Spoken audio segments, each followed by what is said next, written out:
Hey folks, welcome to Drive Across Texas. I'm Pat Waters. We're in Waco, Texas today, McLennan County, at Homestead Craft Village. It's a huge ranch here, farm, over 500 acres. We're actually in a 4 acres portion of it at Brazos Valley Cheese, talking with the owner, Mark Hill. Nice How are to you, meet you. buddy? Well, it's good to see you, man. Thanks for having us. Thank you. You know, y'all got your own community here. I guess Yes, about sir. 1,000 families live here, and you own and operate the cheese factory, Brazos Valley Cheese. Man, tell everybody about this community and exactly what you do. Yes, sir. So we're at Brazos Valley Cheese. We make about 800 pounds of cheese a day. We have 2 400-gallon vats. We source milk from 2 local dairies. All the cows are out on grass, not confined to a feedlot. It's really a de-industrialized food, and so it's artisan, it's handcrafted, and really it comes out in the flavor as far as the care that we put into it. Brazos Valley Cheese started off as a hobby on the stovetop of my cousin's daddy's stove, and she taught herself how to make cheese. There were 7 cows that service our community here. We have about 50 families that live on site. Altogether, it's 1,000 people in the area. But those 7 cows service the 50 families that live on our 500-acre farm. And in the spring, there was an abundance of milk being produced. So she had a how-to book given to her for Christmas a few years back. They blew the dust off and started to make kind of some mozzarella and different what's called hard cheeses, which is pressed cheeses aged in an old refrigerator on the back porch. I came down in 2005, and she said her dream was to always have a cheese business. So we started getting milk in the back of a pickup truck in 4-gallon buckets and selling at local farmers markets. Chefs started asking for it, and so now we're a pretty well-known name. We have this shop. We bring about 600 people a week that come in and taste cheese, see cheese being made, walk around the grounds here. We have a 80,000 square foot garden. We're building a restaurant that hopefully will be finished in summer of 2019 here. People can come and have wood-fired pizza, grilled cheese sandwiches, mac and cheese, maybe even come for a dinner experience where they can work with a Texas chef. So that's kind of what we're trying to encompass here, is just a food experience. You can come to our shop and see different goods that are made here. I'm looking at jellies or some grist mill products. On our farm, we have more than just the cheese shop. So when you come to visit, there's the cafe that's already up and running.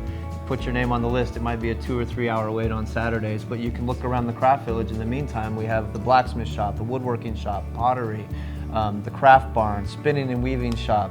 Just at the beginning of the road where you came in here, you can go by our grocery store that has a lot of local fare that's grown and produced here, like honeys, produce, again, the grains that I talked about. The bakery is there, the butcher shop is there. If you're interested in farming and gardening, we have a farm and garden center where you can get hand tools. Some of them are made in our blacksmith shop. Seed that's locally grown here that will flourish in Texas heat. Lots of different books, toys for kids. So it's really an all-day experience to come and see an agrarian community that tries to do things sustainably. We enjoy living in close proximity. You know, my kids call everybody aunt and uncle. So we've really kind of captured something that's been lost in our larger culture, and we're wanting to kind of present it to people that want to come and, like I said, taste cheese or go to the cafe or even just spend the day here in kind of a peaceful environment. Don't forget to go downstairs and look at the cheese cave. It's 17 feet underground. It's the only cheese cave in Texas. We have about 2,000 wheels of cheese down there, and we were making 30 gallons a week, and now we do about 3,000 gallons a week. So there's plenty of cheese for everybody to come and try. That's great. You know, that's tremendous growth. You know, I found out, you know, through the years just doing business dealings and all that, you surround yourself with great people, great products, great things happen. Yes, sir. And, you know, I want to commend you guys on a very successful business. Thanks a lot. I can look around the premises here, I can look in the shop, and I can tell that y'all are dotting your I's and crossing your T's. Yes, sir. Yeah. You know, I've got a question for you. You know, you're one of the owners and principals of Brazos Valley Cheese. Yes, sir. So it leads me to my question. What is your favorite cheese? You know, somebody says that to me and I always pause and I think, well, is it this one or that one? But then I realize, you know, I make all of my favorite cheeses, but if I had to pick one, I'd say the ghost pepper cheddar is the most special. The peppers are grown by a young man here. I think this is his 3rd season growing. The first season, he took a couple of different varieties of ghost pepper and grew them in his backyard. And then the next year, when he planted seeds that he saved, it had cross-pollinated. Oh, wow. And he had created a pepper plant that he's never seen before. It grew 9 feet tall. It grew very large, ghost peppers. Inside are filled with this super hot fire juice.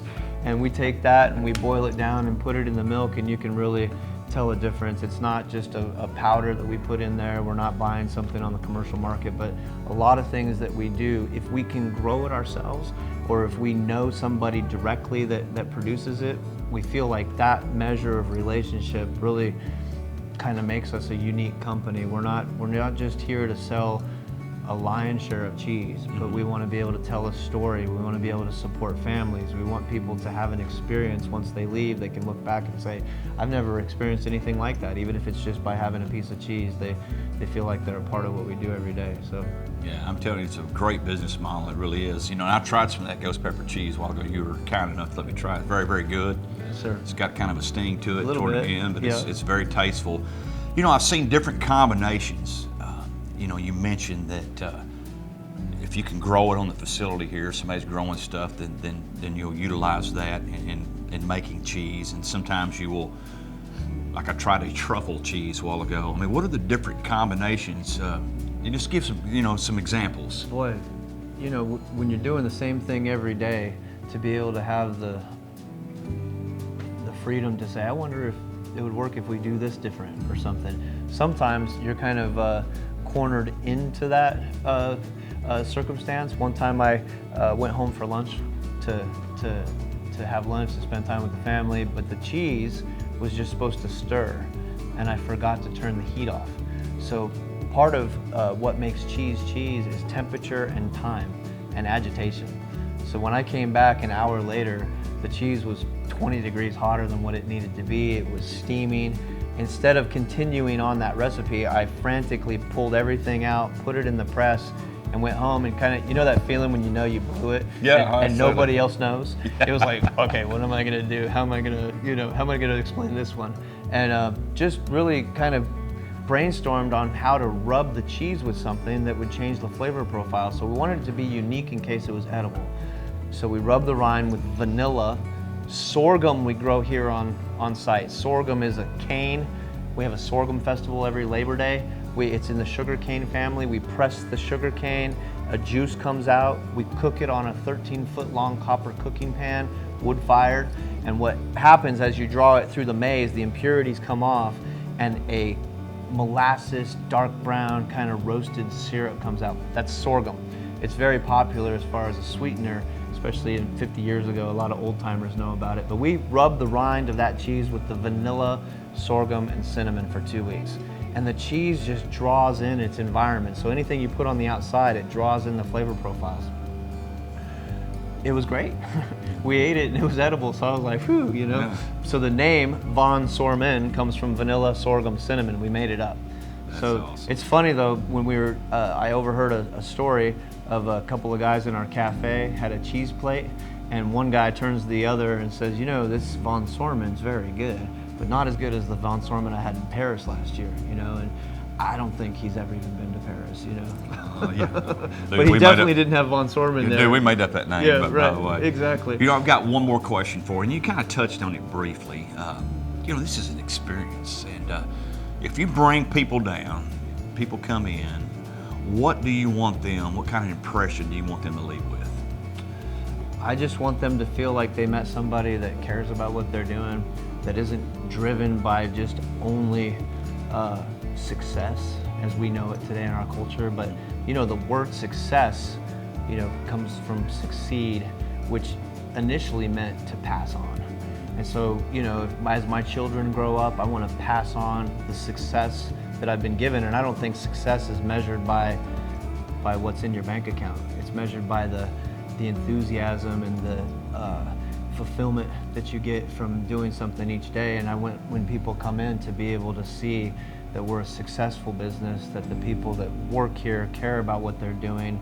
They value the fact that they've have an opportunity to do something you can't just go and get a job anywhere doing. We care about people, we care about the relationships we have with one another, and even just as people come in and experience what we have here, we make new friends every day, and some of those relationships turn into closer friends, you know. So we just want to open our front door for people to come and kind of be part of the family and stay as long as they like. So. Well, that's great. You know, my granddad always used to tell me, you find something you're passionate about, you'll never work a day in your life. I heard and that. I can see it in your eyes. Yes, so sir. congratulations on that. Thanks a lot. You know, Mark, we appreciate the opportunity to sit here and talk to you. Yes, sir. And folks, I'm telling you, man, if you're ever down in the Waco area and you want an experience, a food experience, a atmosphere that's totally different from the hustle and the bustle that you're used to going through, but you need to stop at Homestead Craft Village. Stop in here and see Mark at Brazos Valley Cheese. I'm telling you, it'll blow you away. Y'all remember now, that baby's coming from a Texan. Adios.